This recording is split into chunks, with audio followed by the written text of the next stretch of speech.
माता के इस स्वरूप की कथा से ज्यादा बड़ा है। माता के इस स्वरूप का संदेश, यदि इस स्वरूप के तत्व को नहीं समझे तो कथा से बात पूरी होगी नहीं।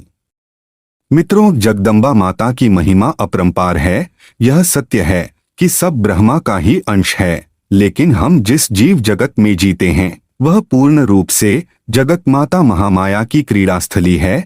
उसी माया से वशीभूत होकर हम जीवन के हर कार्यकलाप करते हैं। जठराग्नि यानी भूख की आग से लेकर कामाग्नि तक सब महामाया की माया ही है।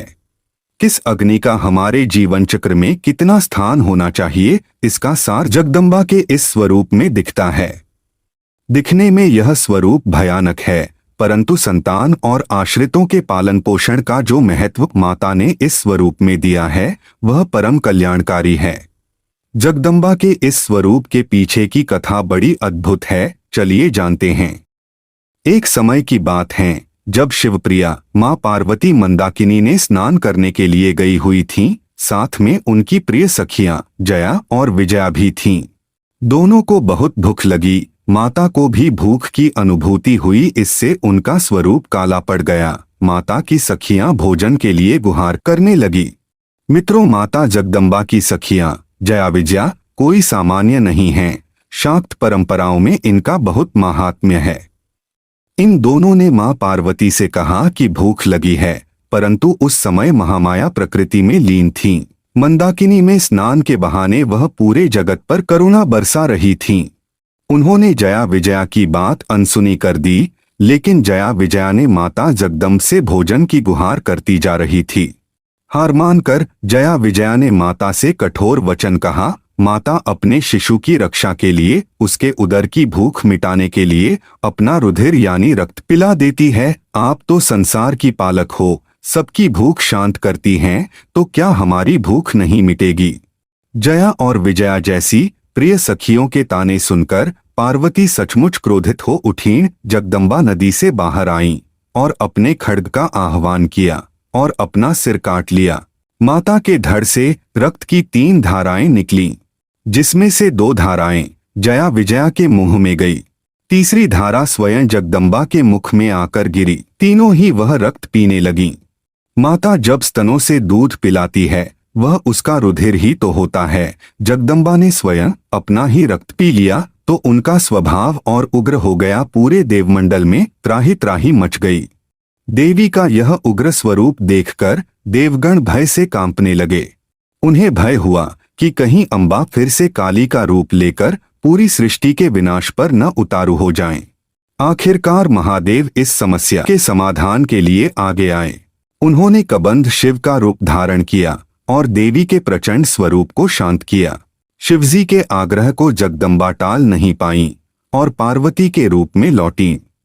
जगत में स्त्री का रूप धारण करके महामाया हमेशा भावों के केंद्र में रहती है। माँ, पत्नी, बेटी, बहन के रूप में जैसे वो जीवन के हर क्षण में स्थित है, ठीक उसी तरह वो इस धरती पर हर तरफ अलग अलग स्वरूप में मौजूद होती हैं। माँ छिन्नमस्ता का स्वरूप उग्र है। यह देवी का वह स्वरूप है जब वह पूरी सृष्टि से दुष्टों के विनाश करती जा रही थी। त्रिनेत्रधारी माता का कंठ सर्पमाला और मुंडमाल से शोभित है। खुले बाल, जिह्वा बाहर, आभूषणों से सजी मां नग्नावस्था में हैं। सभी दिशाएं ही उनका वस्त्र हैं। दाएं हाथ में खड्ग और बाएं हाथ में अपना कटा मस्तक है। कटे हुए धड़ से रक्त की 3 धाराएं फूटती हैं। दोनों ओर उनकी सखियां जया और विजया खड़ी हैं, जिन्हें वह रक्तपान करा रही हैं और स्वयं भी रक्तपान कर रही हैं। छिन्नमस्ता के चरणों में क्यों दिखते हैं स्त्री पुरुष? पैरों के नीच कमल पुष्प पर एक स्त्री पुरुष युगल ही दिख जाते हैं। यह प्रतीक है कि माता के लिए अपनी संतान की रक्षा कितनी महत्वपूर्ण है। वह अपना मस्तक काट सकती है, उसे अपना रक्त पिला सकती है। पैरों के नीचे स्त्री पुरुष युगल प्रतीक हैं कि कामेच्छा का बलपूर्वक दमन भी करना चाहिए। इस भयानक स्वरूप में अत्यधिक कामनाओं, मनोरथों से आत्मनियंत्रण के सिद्धांतों का प्रतिनिधित्व करती हैं। देवी छिन्नमस्ता का घनिष्ठ संबंध कुंडलिनी नामक प्राकृतिक ऊर्जा या मानव शरीर के एक छिपी हुई प्राकृतिक शक्ति से हैं। कुंडलिनी शक्ति प्राप्त करने हेतु या जगाने हेतु यौगिक अभ्यास, त्याग तथा आत्मनियंत्रण चाहिए। यौगिक क्रिया में यह अत्यंत महत्वपूर्ण है। एक परिपूर्ण योगी बनने हेतु संतुलित जीवनयापन का सिद्धांत प्रतिपादित होता है। इस साधना को सफलतापूर्वक पूरा करने के बाद क्या क्या लाभ प्राप्त होते हैं, आइए जानते हैं।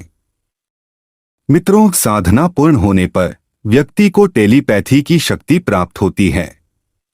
व्यक्ति अदृश्य होने की शक्ति प्राप्त करता है। व्यक्ति को जीवन में 8 रिद्धियां और सिद्धियां प्राप्त होती हैं। पहले के सभी जीवन के पाप दूर हो जाते हैं। व्यक्ति जीवन में किसी भी वित्तीय मुद्दों का सामना नहीं करता है। व्यक्ति सभी शत्रुओं पर विजय पाने में सक्षम है। व्यक्ति जीवन में बिना किसी भय के स्वतंत्र रूप से आगे बढ़ने में सक्षम है। व्यक्ति एक करिश्माई व्यक्तित्व के साथ धन्य है। व्यक्ति स्वस्थ, सुंदर बनता है और युवावस्था प्राप्त करता है। व्यक्ति जो भी बोलते हैं वह सच हो जाता है। बिना किसी संदेह के वर्तमान युग में छिन्नमस्ता साधना की अत्यधिक आवश्यकता है। एक ओर जहां व्यक्ति सांसारिक सुखों को प्राप्त करने में सक्षम होता है, वहीं दूसरी ओर व्यक्ति आध्यात्मिक महानता प्राप्त करने में भी सक्षम हो जाता है। साधना प्रक्रिया। इस साधना के लिए छिन्नमस्ता यंत्र, छिन्नमस्ता खड्ग और नीलाक्ष माला की आवश्यकता होती है। यह साधना रात्रि 9 बजे से 12 बजे के बीच या सुबह 4 से 8 बजे के बीच की जा सकती है। यह 2 दिन की साधना है। साधना के दिन स्नान करें और नीले रंग के ताजे कपड़े पहनें। एक कड़ी का तख्ता लें और उस पर एक नए नीले रंग के कपड़े बिछाएं और उस पर माता छिन्नमस्तिका की तस्वीर स्थापित करें। साधना से पूर्व गुरु मंत्र का जाप करके गुरु से साधना सफल हेतु आशीर्वाद प्राप्त करें। अगर गुरु साथ हो तो और भी उचित होगा। इसके बाद एक तांबे की प्लेट लें और केंद्र में सिंदूर से स्वास्तिक बनाएं।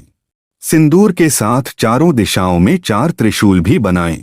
दक्षिण दिशा में बने त्रिशूल के ऊपर केंद्र और खड्ग पर यंत्र रखें। एक लौंग को अन्य 3 त्रिशूलों के ऊपर रखें। अगले यंत्र को सिंदूर और लाल रंग के फूलों से रंगे। कुछ चावल यंत्र के ऊपर बढ़ाएं और देवी से प्रार्थना करें, हे देवी माँ, कृपया मुझे आशीर्वाद दें और मेरी इन सभी इच्छाओं को पूरा करें। अपनी इच्छाओं को जोर से बोलें। अगले मंत्र का 11 माला जाप करें। मंत्र इस तरह हैं: ओम श्री हरि हरि हरि क्लीं अयम वज्रवैरोचनीय हरि हरि फट स्वाहा। श्री हरि हरि क्लीं ऐ वज्रवैरोचनीय हरि हरि फट स्वाहा। साधना प्रक्रिया पूरी करने के बाद फिर से गुरु मंत्र का 1 चक्कर जपें। अगले दिन प्रक्रिया दोहराएं।